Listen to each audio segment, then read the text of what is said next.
Everyone, it's me Anjali Verma and welcome back to my channel study warehouse. आज की इस video में हम लोग डिस्कस करने वाले हैं कि आखिरी के हमारे पास सिर्फ और सिर्फ 30 ही दिन रह गए हैं। तो आखिरी के 30 दिनों में हम लोगों को कैसे पढ़नी है केमिस्ट्री, सो दैट हम लोग बहुत अच्छा स्कोर कर सके in chemistry class 12 board exam. तो सबसे पहले तो यार आई विल टेल यू कि अगर आप लोगों ने इनफ ऑलरेडी पढ़ लिया है तो आखिरी के दिनों में आपको क्या करना है, सो दैट कोई भी चीज़ आपकी मिस ना हो। जो भी आपने पढ़ा है उसको अच्छे तरीके से आप लोग रिवाइज कर सको। इसके अलावा क्वेश्चंस आपको कहाँ पर से प्रैक्टिस करने हैं, कौन कौन से क्वेश्चंस मोस्ट इंपॉर्टेंट है, कौन कौन से टॉपिक्स चैप्टर्स मोस्ट इंपॉर्टेंट हैं, सब कुछ आज की इस वाली वीडियो में मैं आप लोगों को बताने वाली हूँ। अगर आप लोगों के चैप्टर्स रिमेनिंग हैं तो कैसे कंप्लीट करना है वो भी मैं आपको साथ के साथ बताऊंगी, ठीक है। तो सबसे पहले तो यार हमें पता है केमिस्ट्री में हमारे पास 3 पार्ट्स हैं क्लास 12 में, physical chemistry, inorganic chemistry and organic chemistry. अगर हम बात करें फिजिकल केमिस्ट्री की तो यहाँ पे हमारे पास 3 चैप्टर्स हैं, सॉल्यूशंस है, इलेक्ट्रोकेमिस्ट्री एंड केमिकल काइनेटिक्स, ठीक है। यहाँ पे टोटल 3 चैप्टर्स हैं और यहाँ पे आपको पता है थ्योरी तो इंपॉर्टेंट है ही, इसके साथ साथ यहाँ पे न्यूमेरिकल्स भी हैं। तो हमें वो फॉर्मूलाज और वो जो भी डेरिवेशंस हैं उन फॉर्मूलाज के वो भी ध्यान में रखने हैं, ठीक है। उसके बाद है हमारे पास इनऑर्गेनिक केमिस्ट्री। यहाँ पे अब हमारे सिलेबस में सिर्फ और सिर्फ 2 ही चैप्टर्स हैं जहाँ पे हम लोग D and F block elements and coordination compounds पढ़ रहे होंगे, ठीक है। तो यहाँ पर से इनऑर्गेनिक केमिस्ट्री से मोस्ट रिपीटेड क्वेश्चन ही आते हैं। मोस्टली अगर आप PYQs चेक करोगे तो रिपीटेड क्वेश्चंस ही आए हुए हैं हर साल, तो उन पे हमें बहुत अच्छे तरीके से फोकस करना है, ठीक है।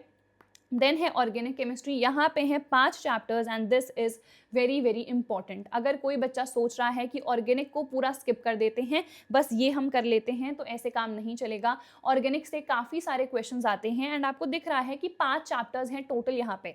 तो आपको बेसिक चीज़ें तो पढ़नी ही है। क्या मोस्ट इंपॉर्टेंट है अभी मैं बताऊंगी। तो अगर आपने कुछ भी नहीं पढ़ा है ना तो एटलीस्ट आप उस पर सबसे ज़्यादा फोकस कर सकते हो, ठीक है।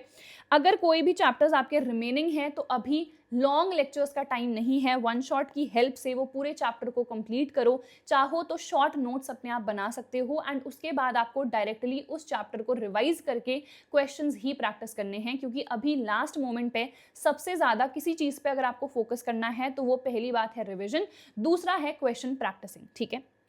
अब सबसे पहले फिजिकल केमिस्ट्री का बता देती हूँ। तो मैंने वैसे तो ऑलरेडी बता ही दिया है कि मोस्ट इंपॉर्टेंट सबसे पहले है हमारे पास थ्योरी। थ्योरी हमें अच्छे तरीके से पढ़नी है, क्योंकि जो हमारे टॉपिक्स है ना वहीं पर से क्वेश्चन आ जाता है टू द पॉइंट जनरली। जैसे हेनरीज लॉ क्या है, उसके कुछ एप्लीकेशंस पूछ लिए जाएंगे, बेंड्स क्यों हो रहे हैं, एनॉक्सिया क्यों हो रहा है, ठीक है, कैसे हम प्रिवेंट कर सकते हैं। तो ये बेसिक रीजन बेस्ड क्वेश्चन जो थ्योरी से ही रिलेटेड है वो यहाँ पे आ सकते हैं, ठीक है। फिर है हमारे पास न्यूमेरिकल्स। अब न्यूमेरिकल्स के लिए आपको पता है सबसे पहले जो भी फॉर्मूला है वो आपको लर्न होना चाहिए। इवन कुछ फॉर्मूलाज के डेरिवेशन भी इंपॉर्टेंट हैं, ठीक है। एज सच डेरिवेशन नहीं आता है, बट बिकॉज वो फॉर्मूलाज काफ़ी कॉम्प्लेक्स हैं तो कई बार ना फॉर्मूला एज सच बच्चे भूल जाते हैं, तो आपको रटना नहीं है। अगर आपको बेसिक वो डेरिवेशन आता है ना तो यू कैन वेरीफाई ऑल्सो, क्योंकि कई बार एग्जाम में हमारा दिमाग सही से काम नहीं करता है। तो अगर आपको डेरिवेशन आता है तो आप वेरीफाई भी कर लोगे कि हाँ यही वाला फॉर्मूला है कि नहीं, जैसे कि relative lowering of the vapour pressure में है, ठीक है। देन उसके बाद न्यूमेरिकल्स को आपको NCERT और प्रीवियस ईयर क्वेश्चन पेपर्स दोनों से करना है। देखो फिजिक्स में जो क्वेश्चंस है ना NCERT से उतने नहीं आते हैं, बट केमिस्ट्री में आते हैं। तो केमिस्ट्री में जो NCERT इंडेक्स एक्सरसाइज है, जो बैक एक्सरसाइज के क्वेश्चंस हैं, वहां पर से न्यूमेरिकल्स आप लोगों को डेफिनेटली प्रैक्टिस कर लेने हैं और PYQ से तो करने ही करने हैं, ठीक है। एंड आपको सैम्पल क्वेश्चन पेपर्स से भी क्वेश्चन को प्रैक्टिस करना है, क्योंकि यहाँ पे आपको जो हमारे MCQs हैं, जो हमारे असर्शन एंड रीजन वाले क्वेश्चन हैं, जो केस स्टडी है, कॉम्पिटेंसी बेस्ड क्वेश्चन हमारे आ रहे हैं, वो सब आपको सैम्पल क्वेश्चन पेपर्स में मिल जाएंगे। तो कौन से सैम्पल पेपर्स को हम लोग प्रेफर करें, तो ओसवाल पब्लिशर्स के सैम्पल क्वेश्चन पेपर्स को आप लोग अपने लिए परचेस कर सकते हो। यहाँ पे ना आपको सबसे पहले सारे सैम्पल पेपर्स तो मिल ही रहे हैं। पहले तो सोल्यूशन मेंशन्ड है तो आप लोग सोल्यूशन देख के सॉल्व कर सकते हो। उसके बाद यहाँ पे अनसॉल्व पेपर्स भी हैं, तो ये वाले पेपर्स को ना खुद से पहले सॉल्व करना। उसके बाद इनका सोल्यूशन भी मेंशन्ड है, QR गिवन रहता है, जब आप उसको स्कैन करोगे तो आपको इनका सोल्यूशन भी मिल जाएगा। बट अनसॉल्व वालों को पहले खुद से आपको प्रैक्टिस करना है, उसके बाद चेक करना है कितने क्वेश्चंस मेरे सही थे, कितने गलत थे, ठीक है। इस बुक में आपको ब्लूप्रिंट भी मिल जाता है, which is a really good thing. आपको पता चल जाएगा कौन से चैप्टर से कितने मार्क्स के क्वेश्चंस आ रहे हैं, तो कौन सा इंपॉर्टेंट टॉपिक है, कौन से इंपॉर्टेंट चैप्टर्स हैं, आपको खुद यहाँ पर से पता चल जाएगा। तो इस बुक की जो बाय लिंक है मैं आपको डिस्क्रिप्शन में प्रोवाइड कर दूंगी, आप लोग जाके परचेस कर सकते हो। इसी बुक में आपको बोर्ड एग्जाम पेपर भी मिल जाएगा 2025 का, ठीक है। उसके बाद आ जाते हैं हम हमारी इनऑर्गेनिक केमिस्ट्री में। तो मैंने आपको जैसे बताया इनऑर्गेनिक केमिस्ट्री में आते हैं हमारे पास रिपीटेड क्वेश्चंस। तो ये रिपीटेड क्वेश्चंस तो हमें बिल्कुल भी नहीं छोड़ने हैं एंड ये मेजरली हैं हमारे पास रीजन बेस्ड क्वेश्चंस। जैसे कि D and F block elements में सबसे ज़्यादा क्वेश्चन जो पूछा जाता है वो डी ब्लॉक से ही है कि ये ट्रांजिशन एलिमेंट्स क्यों कहलाते हैं, कौन ऐसे डी ब्लॉक एलिमेंट्स हैं जो ट्रांजिशन एलिमेंट्स नहीं कहलाते हैं, तो क्यों नहीं कहलाते हैं, क्या इसके पीछे का रीजन है, कलर्ड कंपाउंड्स क्यों बना रहे हैं, डी ट्रांजिशन बहुत इंपॉर्टेंट है यहाँ पे, ठीक है। तो कलर्ड कंपाउंड्स डी ट्रांजिशन की वजह से ही फॉर्म हो रहा है। तो फर्दर हम कोऑर्डिनेशन कंपाउंड्स में पढ़ते हैं, हमारी CFT, हमारी VBT, ये सारी थ्योरीज काफ़ी इंपॉर्टेंट है, इनके क्या बेसिक पोस्टुलेट्स हैं, इसके अकॉर्डिंग अगर आपको बताना है कौन सा हमारा हाई स्पिन कॉम्प्लेक्स होगा, कौन सा लो स्पिन होगा, तो ये सब हम कैसे बताएंगे, मैग्नेटिक प्रॉपर्टीज कैसे बताएंगे, जब बेसिक आप पढ़ लोगे ना तो आपको खुद ही समझ में आ जाएगा, ठीक है। उसके बाद यहाँ पर से काफ़ी ज़्यादा कॉन्सेप्चुअल क्वेश्चंस भी आते हैं। एक तो ये रिपीटेड वाले हो गए, ये तो सिंपल से हैं, एंड हमारे कॉन्सेप्चुअल क्वेश्चंस भी हैं जो कि जब आप लोग NCERT खोलोगे ना, जब आप इंटेक्स एक्सरसाइज के क्वेश्चंस देखोगे, बैक एक्सरसाइज के क्वेश्चंस देखोगे, तो आपको खुद ही पता चल जाएंगे, ठीक है। उसके बाद है हमारे पास ऑर्गेनिक केमिस्ट्री। तो ऑर्गेनिक केमिस्ट्री में मोस्ट इंपॉर्टेंट हमारे पास क्या है, तो सबसे पहले तो आते हैं कन्वर्जन्स, ठीक है।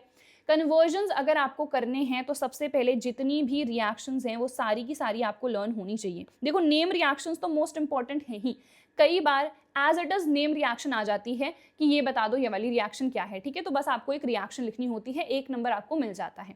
बट इसके अलावा बाकी जो रिएक्शंस हैं वो कन्वर्जन्स में यूज होती हैं, और कई बार तो सिर्फ पूछा जाता है कि 2 से 3 स्टेप में ही, मोस्टली यही आता है कि 2 से 3 स्टेप में ही इस कंपाउंड को इसमें कन्वर्ट करके दिखा दो।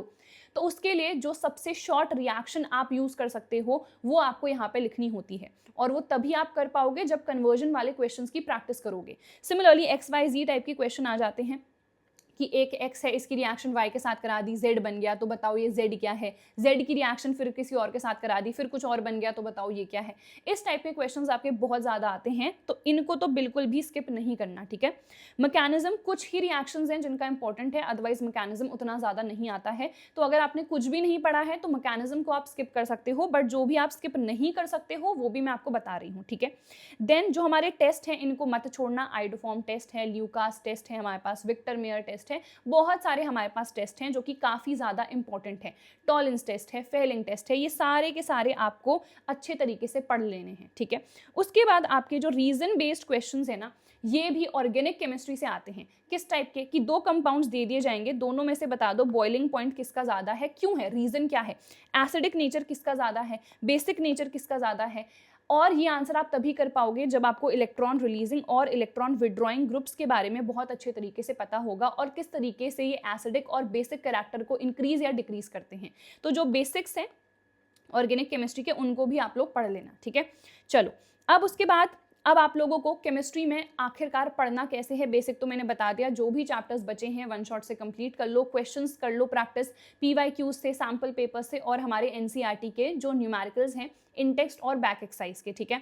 अब रिएक्शंस में सबसे ज़्यादा दिक्कत होती है कि लर्न ही नहीं हो रही है, तो रिएक्शंस लर्न कैसे करें, तो रिएक्शंस के लिए रिटन प्रैक्टिस बहुत इंपॉर्टेंट है। थ्योरी तो बेसिक अगर हमने सुन लिया है तो कहीं ना कहीं हमें याद हो जाती है, बट जो रिएक्शंस है हमारे पास ना, वो बिना रिटन प्रैक्टिस के लर्न नहीं होती है, तो रिटन प्रैक्टिस डेफिनेटली करना फॉर द रिएक्शंस। उसके बाद जब भी आप न्यूमेरिकल कर रहे हो ना, तो फॉर्मूला तो आपको याद होना ही चाहिए, ठीक है। तो जितने फॉर्मूला है वो आपको सबसे पहले लर्न कर लेने हैं। उसके बाद जब भी आप क्वेश्चन सॉल्व कर रहे हो हमेशा यूनिट्स को मेंशन करो, मेक श्योर कि जो हमारी SI यूनिट है उसी में हमने कन्वर्ट करा हुआ है। जैसे अगर कोई चीज़ सेंटीमीटर में गिवन है तो आपको पता है उसको मीटर में चेंज करना है, ठीक है। तो ये सारी चीज़ आपको पता होनी चाहिए। जब हमारा फाइनल आंसर आ गया है वहाँ पे भी यूनिट आपको मेंशन करना है, भूलना नहीं है। अगर आप भूल गए आधा नंबर आपका ऐसे ही कट जाएगा, ठीक है।